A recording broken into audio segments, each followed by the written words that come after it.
Hey, and welcome to Matt and Jess TV. I am Matt Rose. And I'm Jessica Bun Bun. Welcome to our new The Handmaid's Tale Season 6 theory discussion. And coming out of the first few episodes of this season on Hulu, I think it's time to have a larger discussion about this new arrival, High Commander Wharton, who is played by none other than Josh Charles. Because I feel like anytime you have a prominent actor, and especially in this case, Josh Charles, who I know from The Good Wife first and foremost. I'm still not over what happened to him there. Don't ask me about it. I'm still mourning. But I just feel like he's got to play somebody really, really big within this world, and also somebody who is perhaps really, really awful. Yeah, I think so too, especially since we kind of need a new big foil. Like there's always Serena, but we need something a bit bigger here because we know that the Testament is going along and it's going to be coming up here. Yeah. So for me, that feels like Gilead is still going to be going strong. So how does that happen if New Bethlehem is changing things and making things a bit better? And, you know, things are not equal by any means, but they're a little bit better than they were. How does that really end up happening if Gilead doesn't end up being really strong? And here's where Josh Charles is coming in, where I'm kind of like, yeah, he's probably got to have a big role. There are times, of course, where you get a huge star like Drew Barrymore is cast in Scream and she's front and center on the poster, and you're like, oh man, here's my money. I am going to see this. I love her. And then, spoiler alert, she is dead in the first 10 minutes. And I'm just like, oh my God, what happened there? Yeah, this is going to be a particularly interesting role. Like, no matter how much of this season, hopefully all of it by my money that we end up seeing Josh be a part of, High Commander Wharton, just his status as High Commander tells you, okay, this is somebody who's coming in here from a position of supreme power, even more so than anyone else that we're seeing in New Bethlehem. You know, it had already been indicated that, oh, you know, you can leave. And then he's just like, oh no, I'm going to stay around for a little while, presumably through the guise of being around Rose, being there for his family. But is there something more going on here? What is High Commander Wharton's end game for New Bethlehem? We're going to get so much more into that in this video. Before we do, be sure to hit that subscribe button because, we're going to be here through all of The Handmaid's Tale this season with reviews, previews, theories, so much good stuff. This is also a very, very busy and exciting time here at the channel. I mean, Yellow Jackets is winding down. The Last of Us is premiering. We have so much good stuff that we do not want you to miss. Absolutely. 9 Perfect Strangers is coming up. Alien Earth is coming up. Dexter Resurrection is coming up. There is a lot that's going to be happening here at the channel. So hit that subscribe button for 3 Handmaid's Tale videos every week. And also join our Patreon. We'll have a link for you below. It's a great way to support us here at the channel. And also you can talk to us more about Handmaid's Tale over there. We are also covering over there The Pit, which is airing on Max. Bosch Legacy, which is, you know, airing right now on Prime Video. And then we will also be having a poll coming up where you guys get to decide what we're going to be covering over there exclusively next. So thank you so much to everyone who has joined. Thank you guys. We really, really appreciate that. Okay, tinfoil hat. All right, let's do it. Wharton is using New Bethlehem to just get back the people that have fled the country, to get control back over them again. That New Bethlehem is just this shiny promotion to bring them back so that Gilead can get a better hold on the people so that next time they can't get away. That's what it feels like. The fact that he's like, flowery words, very charismatic. Serena, he's so beautiful. And Lawrence, everything you're doing is great. You got to bring her back. We're all in this together. The minute that Lawrence and Serena were like, man, that went really well. Look, the diplomats are really into what we're selling here. They're really believing in this. We should make more New Bethlehems. Wharton's like, whoa, whoa, whoa, whoa. We'll talk about that. I was like, oh no, okay, he is not interested in this at all. No, I think the first thing we have to sort of sit back and think about when it comes to Wharton is, does he actually see any real reason to change things? Because you think about the bigger picture of Gilead at this point. We've already seen at the end of this past season that its influence is starting to spread up to Canada Yes. already. And this is not the new Bethlehem influence. This is the influence of the old, super terrible version of Gilead above all others. And while New Bethlehem may be presenting a better version, it's still Gilead. And I think what Wharton wants to do is make sure that despite all of these new teachings or whatever else that Lawrence is going to try to peddle out there, nothing goes too far astray from what he believes the core values are of his institution. And I think he's sort of a representative of everyone who is a part of the old guard, because I think we have to ask ourselves, okay, what does somebody like High Commander Wharton want more than anything else? Power and control. This is the reason why he has this position in the first place. And if women start to have too much of their own sovereignty in this world, what happens to those power and control elements of himself? They wither away.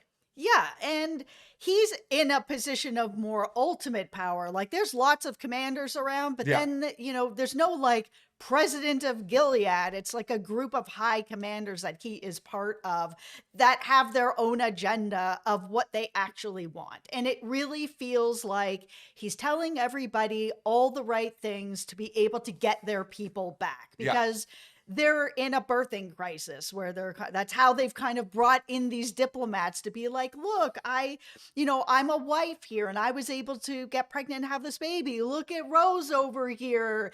She's pregnant right now. Like Gilead, yeah, it's got some problems, but at the same time, we've been able to sort of clean up the water and the air and to be able where people are getting pregnant, and we're going to be able to bring up the birthing rate. And that's very enticing to other countries that are all suffering the same problems at this point, that it's people are the commodity for Gilead. They need people. The more people they have, the stronger they are. And so I think for Wharton, he just wants to get the people back. The people that have left, they need to be back.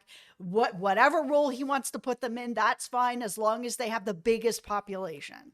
I feel like he sort of represents in this weird sort of way the snake in the Garden of Eden, where New Bethlehem has been sort of established as this new place where they can restart Gilead and do something different, but he's there to provide all of these other horrible elements to sort of be this dark, sinister presence who comes across on the surface as charming, and that he's there to sort of convince you of things. But that's why, to go along with everything you're saying, he could be really effective and dangerous, because someone who has the charm of him could be able to convince and snake people to come back into this community, only for them to end up being trapped, because I think he really benefits from just sort of biding his time at this point, sort of seeing what Lawrence and Nick and everybody else in New Bethlehem does with this society. But at the end of the day, they're just the drop in the ocean of Gilead as a country, if you will, so that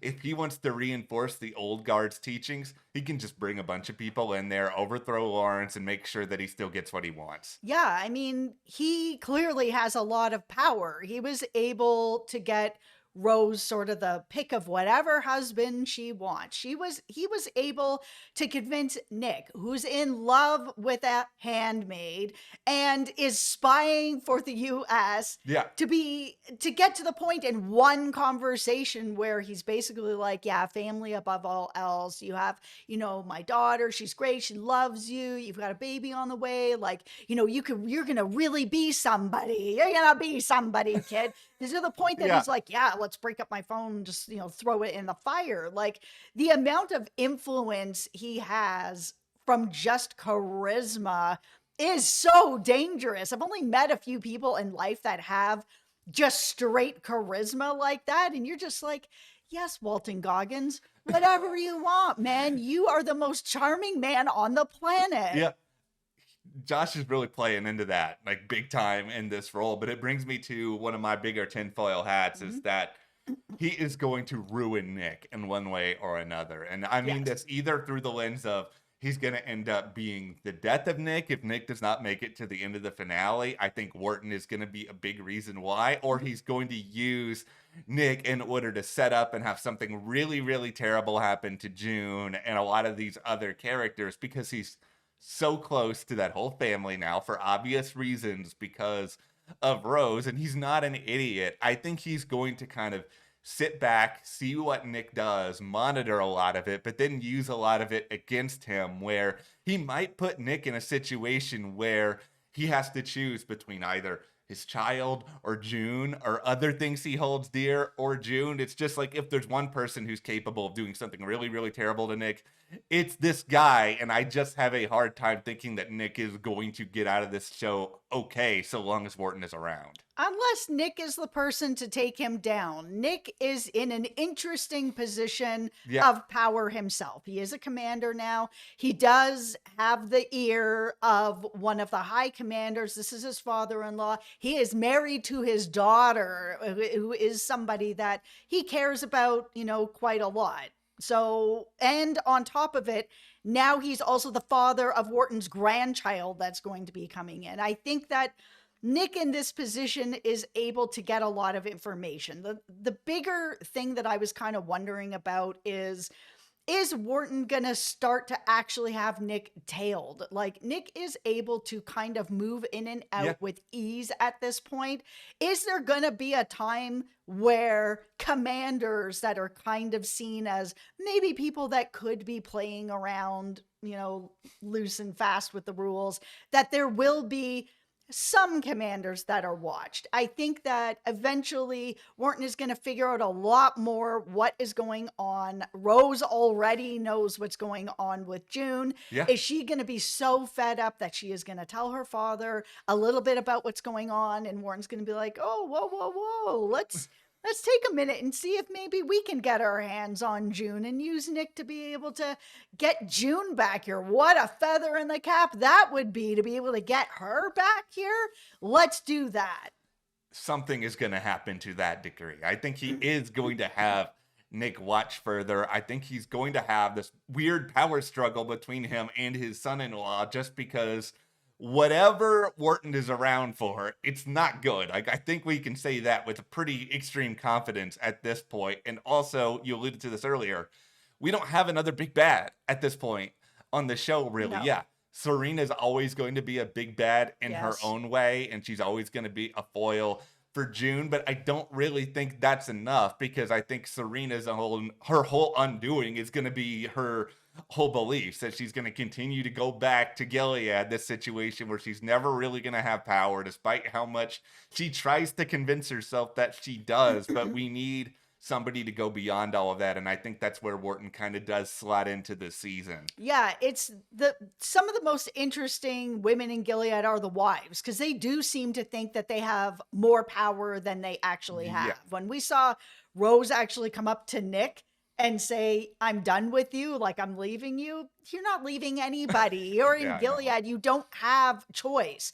If she actually has choice, then that tells me that Wharton is actually a lot more powerful than we all think he is. And then that's really dangerous. Yeah, and But then- I think he's going to try to keep what he's doing now, keep everybody together, Yeah. because that's what his core values are. Yeah, and he has to project that to the other commanders, because that's a way to further ensure and strengthen his power. He wants to look like, I am an example by which all of you must follow, and if you do not do this, big problems unfold for pretty much everybody. Yeah. Now, okay, a larger question that I did think a lot about once we got into this season, we started to see, okay, this is who Wharton is okay, is this character being introduced now to sort of go into the Testaments later, because we know the Testaments is coming? I did a little bit of research, because I've not read the Testaments, because I was just sort of like, okay, is this I've not either. character in that book? I have not seen any evidence of that. You guys can correct me if I'm in the comments if I'm wrong, but I could see a situation here where, just like The Handmaid's Tale, the show, it's introduced a ton of stuff that's not in the book. I think that could be a lot of characters introduced on the Testaments, the show, that are not in the book, or he's just sort of a bridge character to get from one season to the next. Where things kind of get a little bit hazy to me with the Testaments is that, and this is just according to TV Insider, is that show is set 15 years after the events of season 1 of The Handmaid's Tale. We're in season 6 now, so what's the timeline like between season 1 and 6, let alone season 6 and then that show? It's all a little bit muddy. It is, but I think that that's one of the things that I actually really like about The Handmaid's Tale is that they're not just following the books to the letter of Yeah. the book, that they are making some changes and they're having to make some changes, and that's fine. I am fine with that. Yeah. So that when we are then going into the Testaments, yeah, some of it might be obviously based on the books, but some of it might be adapted for TV in a different way that makes the story make more sense visually. And, Yeah. I I'm a book reader. I really enjoy reading books, but I rarely enjoy watching books just exactly the same on TV and movies. At that point, I'm like, well, I've already read this book. So, like, what are you bringing me that's different than this, except some big name star? Well, yeah, that's like the part of what annoys me about the whole George R. Martin House of the Dragon situation that's been going on, where he's supposedly upset about the changes. It's just like people can go read Fire and Blood. Right. They can go read that. You can get that interpretation. This is just another version of a story that exists. And I hope the Testaments is great and lives up to everything, but I also hope The Handmaid's Tale has a satisfying conclusion of its own, and the end of this show is not just, oh, you need to go and watch another show now. Like, I want June's story to be meaningful, and if Wharton is just a setup so that she can defeat him and have a victory at the end of this season, that's great. I don't think it just has to be that this season exists so that we all go watch something else. This is not going to wrap up, I don't think, with a happy ending where June gets everything she wants, Yeah. where, she gets rid of Wharton and she's got her daughter back and everything is great and they've ended the season in a bow. This is The Handmaid's Tale. This is sometimes you get some wins, but you also get some losses because there's just a bigger, more powerful entity that is going on this show Yeah. that one person can't take down. One person can make a difference, and Yeah. lots of people can make a difference, but nothing has actually ended it. And at this point, it seems like Gilead is getting stronger and stronger, and the influence is going into other countries. And now that New Bethlehem is here, they have diplomats from all over the world that are like, baby, I'll have a baby. I'm here for a baby. Let's go. Like, it's not great. I'm just putting all of my hard hats on because I know this season's it's gonna make me mad. Like, we have to go into it. The show's supposed to make you mad. Yeah, that's the whole point. And Josh Charles, I will always love you no matter what you do on this show. But you're Oh no. you're probably my going God. to make me really mad on this show as well. And I'm just preparing myself emotionally for that now. And I have to go back and rewatch what I'm saying right now when you do something to make me really mad. That it's not you, it's just Wharton, and we'll all It's just Wharton. move on. But okay, well, what do you guys think that Wharton's endgame is on The Handmaid's Tale through these first few episodes? Let us know your thoughts, your theories in the comments, and of course, hit that subscribe button for more Handmaid's Tale reviews, previews, theories. Like Jess said, we're doing 3 videos a week, and you can support us further by joining our Patreon. That link is in the description. We're covering exclusively there in video form The Pit, Bosch Legacy, and we'll have a poll for something more very, very soon. Thank you so much. We'll see you here next time.